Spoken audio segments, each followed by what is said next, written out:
Hey guys, welcome to today's episode. Last week, Hans and I came to this apartment building and we donated several truckloads of furniture and goods that came out of the estate house that I cleared out. And one of the folks who's here is offering to sit down and meet with us today and to chat about her experience. Most of the people in this building are from Mariupol. And if you've been watching the news or if you know, there really isn't a Mariupol anymore. So these folks really didn't have many places to go, but they chose Canada and they came here. So we're going to sit down and meet one of the refugees today and kind of hear her story. And it's a crazy situation, but I'm just grateful that we're having a chance to sit down and chat. My name is Liubov Koshman. I'm from Mariupol, from Ukraine. From Ukraine, okay. And how long did you live in Mariupol for? All my life. I spent all my life in Mariupol and live in the middle of the March. Last year. Last year, okay. So you stayed for quite some time. Yeah. So tell me, what was Mariupol like growing up? What was like? What was there to do in Mariupol? What I am doing? In Mariupol, yeah. My last job, it was in the hotel. I was the general manager of the hotel, European hotel. Okay, so you managed a hotel? Yeah. Okay. How was it? Many years I worked in the restaurants and So, and you learned English in school or? In my high school. Yes. In high school? Yeah. Okay. Well, I guess that's coming in very handy now. Yeah. So what was Mariupol like? It was a very big city. Big city. It's 400,000 people lived there, and so maybe 5 years it was this city was reconstructed, and there is so nice. It was on the beach on the sea. We have many hotels, many restaurants. We are building many parks there, and we just growing up. This city was with a big future. I saw pictures. Yeah. It looked very pretty, like lots of parks and. Yeah. So when you left, do you remember when things started to go bad in Mariupol? Yes, I was from the start of the war. It was bombed 24th of February, last year, and it was crazy month there. I spent 1 month. It was like you count every day when you were there. You just count every day when it will be stopped. It was like a hope. Oh, where I can leave this city, because you can't leave this city. We were occupied in a few days after the starting of the war. Yeah, and many people whom I know, I think they have feelings like mine. Yeah, and maybe for me it was we just had a hope. That something should be changed and it should be stopped. We can't believe what's going on there. It was like, we heard some bombs in 2014 when 8 years ago when it was started, and it was on the border of the city, but we heard many things, and we just even unexpected that it was like this. Yes. And where were you living? I lived in my hotel. Not mine. I was just a general manager, but the owner of the hotel, Diakonov Andrei Petrovich, it was his name, because he died. Oh. And he invited many people to be safe in this hotel, and we try to do everything what we can, because we have some products, we have water, we have generator, Generator, generator, because in a few days after this started, after everything was happened, yeah, from the 24th, we were without water. The city was without water, without electricity, without heating. It was -7, -10, and it was very cold summer.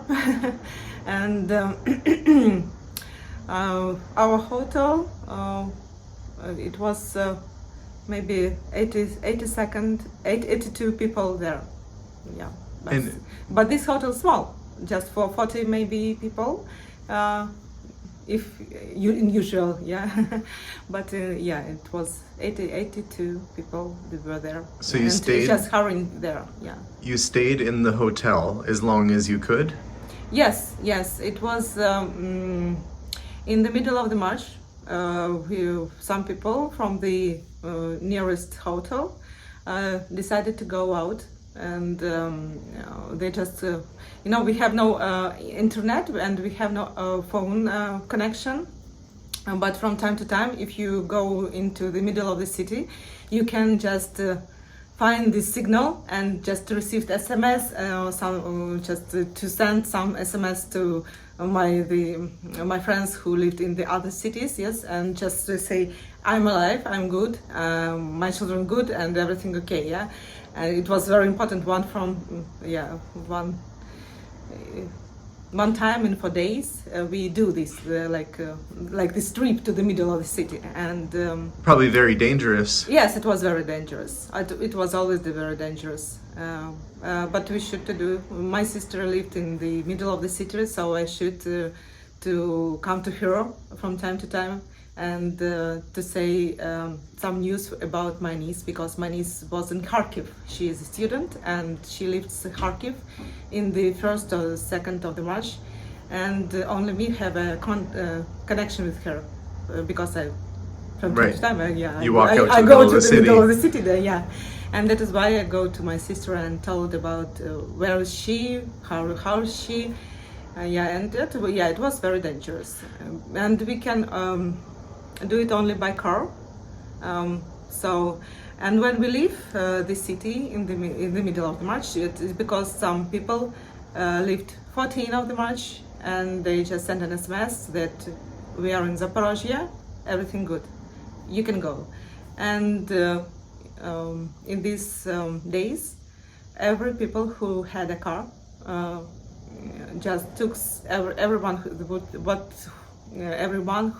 who can join to them, yeah, and in this trip, and just strangers people, but Yes, it was everybody. a long road. It was a long road to Zaporozhye because we have some problems in this trip during the Mariupol to Zaporozhye. We just have no soldiers, which blocked before, and that is why we can go out. Yeah. Right. And did you have to encounter any soldiers? Did you have to talk to the soldiers? About with Ukrainian soldiers Or Russian? With the Russian, yeah. We met them near Berdyansk because when we go to from Mariupol to Zaporozhye, we decided to stay in Berdyansk because it was evening and it was very dangerous to be on this road, and we just go to the Berdyansk, and thanks to my friend who can arrive me and my children, my mother, to this city, yeah. And they check us. They check, not very, как бы это сказать? Polite or nice? Yes, not very nice, yeah. And you had your son with you too? I have two sons. You have two sons? Yeah, one 16, another, now it's 16 and 7. Last year it was 15 and 6. 15 yes. and 6. And when we go from the Berdyansk to Zaporozhye, it was long trip too, because we are waiting for the bus from Red Cross bus of Ukraine, and it's so many people waiting for these buses, but they don't Russians don't enter these buses in the Berdyansk. It was on the border of Berdyansk, and like 40 buses, and we waiting for these buses several days. And one day we just decided to go out by the walk.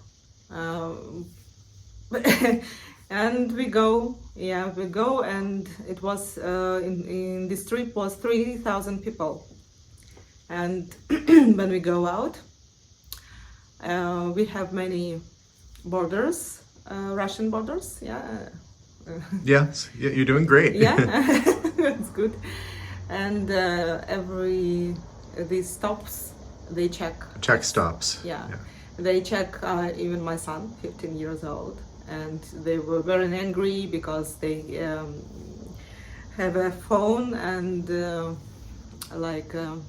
naушник phone, how it calls in English. Oh, telephone? Telephone and the headphones. Headphones, Yeah, yes. headphones in the ear. So your son was wearing headphones. Yes, and they were very angry because, oh, you sign us, you film us, so we can take you, and it was Very scary, I imagine. not very nice. So- And we were on the last stop near Takmak. It's like a little village, but it is the border between between Russians and Ukrainians, the last one. And we spent without water, without bread, without eat, because in usual times from the Berdansk to Zaporozhye, this trip took only 2 hours, 3 hours. Right. But this trip it was from the 7 a.m. and we spent all the night there, and only on the next day at 4 o'clock they decided to They let you through? yeah. Wow. And so how did you come to Canada? Oh, when I came out to Zaporozhye, I went to the Lviv. Then my cousin, she lives here in Canada many years, and she called to us and to say how are you, and then she just said that the Canada opened this program for the Ukrainian people, and if we ready to start to join this program and to start a new life here, she can just to help what she can do to with the documents, with everything. Sponsoring you to come in, right? And and thanks to her, it was a very difficult decision for me because I spent all my life in Ukraine and I don't want to go out. And but after what happened in Mariupol, only in my mind, it was only one idea. It's be safe for my children, and I decided to. And you found how long have you been here now? Oh, I'm from October. Since October, okay. Yeah, it was. I spent this 6 months, nearly 5-6 months in Poland. Yeah. I met wonderful people too there, and they help everything what they can do in Poland. And waiting for the visa, and it was very fast. And and then just a trip. And then you made the trip. And so, did you find work right away when you got here? Yeah, I'm working in the Western Hotel, and now I'm a banquet server. So Okay. my career from the beginning. Right. From being the general manager to being a banquet server. Yeah. But you know hotels well, and Yeah. maybe there'll be an opportunity to work your way back up Yeah, again.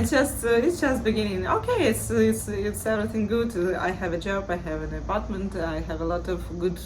I met many good friends. And Yes. good, People who want to help. Yeah, Canadian friends. Yeah. So there's a lot of people still coming from Ukraine, right? Yeah. And you said, is it your mom and sister you're trying to have come over, or who's? They came in July. Okay. But now they are living in the one Canadian woman. So they rent a basement there, and now they just moved here. My mother's 75 years old. We now in my city. We have no anything because they destroyed absolutely my house, my sister's house, my mother's house. I saw Mariupol's almost all gone. Yeah, it's just gone. Yeah, and to rebuilding this and to it was long time. It will be.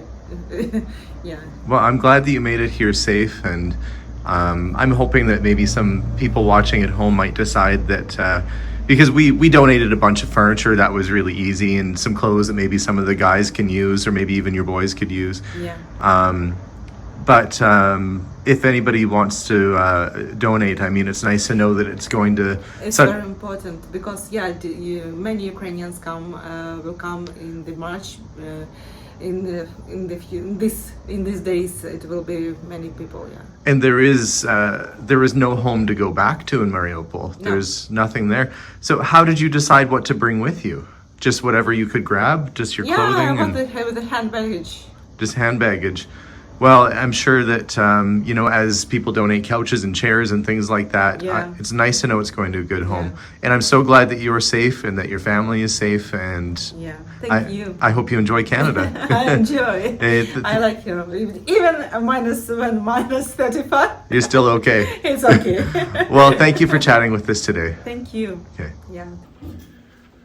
Well, Liubov is absolutely lovely, and considering all the things that she's gone through, having to bring her kids, go through the border stops, and being threatened along the way, I asked her how many people were in this apartment building from Ukraine, and there are 12 Ukrainian families, that's 12 Ukrainian refugee families that are here, and they're just starting off their life all over again.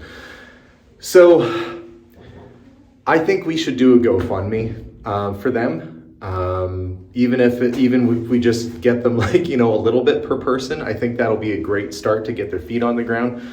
She's only been here, I think she said 5 months, and she's working full time, plus she's putting in overtime hours and stuff, but that's from starting with nothing. And so just to have a little extra, for toys for the kids, or maybe to get a TV or something, I don't know. What do you guys think? Let's try and do GoFundMe. I'll add a link in here below. And what we'll do, now knowing that there's 12 families in this building, whatever we raise, we'll divide that by 12 and disperse it evenly to every family in this building. I think I don't do this very often, but except for when I feel it's a really good cause. And I've got feet on the ground. These are people I've met. These are people I've helped. We donated all the furniture here. Let's see if we can help them out. So follow the link. It should be in the description for the GoFundMe. If you feel like you'd like to put, $1 or $2 towards it or what have you, it's going to families like hers so they can get a fresh start here in Canada. So thanks very much for watching, guys. And I guess we'll do an update and see how we go. Right now, it's just a thought. Right now, it's just an ambition. And I have no idea if we'll get $10 or $100 or whatever.